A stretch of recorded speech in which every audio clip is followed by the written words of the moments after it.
Et au fait, les travaux publics? Non, pardon. Bah, attends juste. Il est où Sullivan? Ah bah, on l'a encore oublié. Allez, on va le chercher.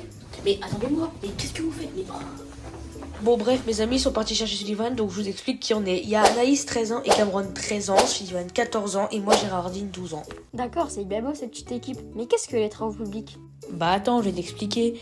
Les travaux publics, à la maison, dans la rue, les travaux publics sont partout autour de nous. Ils nous apportent l'eau, l'électricité et l'ensemble des moyens de transport.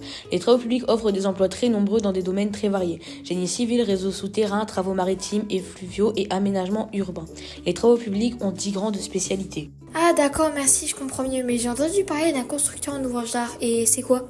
Constructeur en ouvrage d'art. Exemple, on va construire la structure principale d'un pont.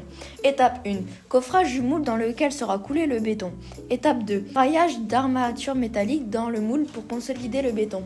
Étape 3. Coulage du béton dans le moule. Étape 4. Décoffrage de la pièce. Un ouvrage d'art, c'est une construction qui prend beaucoup de place. Exemple, pont, des barrages hydrauliques, tunnels, centrales nucléaires. Le terme ouvrage d'art signifie de regrouper plusieurs types de constructions. Les qualités. Le constructeur en ouvrage d'art est très habile manuellement et possède un bon coup d'œil. Pour être constructeur en ouvrage d'art, il faut un CAP ou un bac pro technicien. Et pour se spécialiser dans la direction en ouvrage d'art comme la personne que nous avons interviewée, il faut un master en art et design. Présentez-vous en quelques mots. Bonjour, je m'appelle Marc Soma, je suis directeur régional pour FH Génie Civil Hauts-de-France. Est-ce que ce métier est stressant? Alors effectivement, il y a beaucoup d'enjeux. Il y a des enjeux humains pour la sécurité, il y a des enjeux financiers, et des enjeux également pour l'environnement. Donc effectivement, c'est beaucoup de stress. Sans être indiscret, donnez une fourchette de votre salaire. Le salaire, ça dépend de l'entreprise et ça dépend également de la fonction que vous avez. Pour ma part, c'est entre 4 et 7 000 euros. Combien de temps travaillez-vous par semaine? Évalué, j'aurais dit environ 50 heures par semaine. Citez quelques constructions que vous avez réalisées. Pour le groupe FH dans les Hauts-de-France, on a fait le stade de Lille, l'anneau de la mémoire à Notre-Dame-de-Lorette.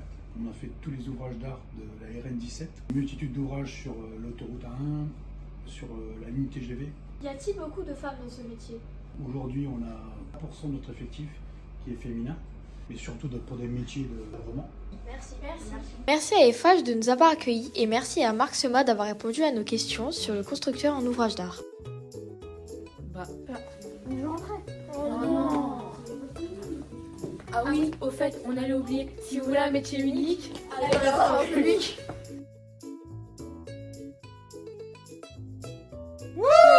Allez, ouais. ok. C'est bon, allez. Non.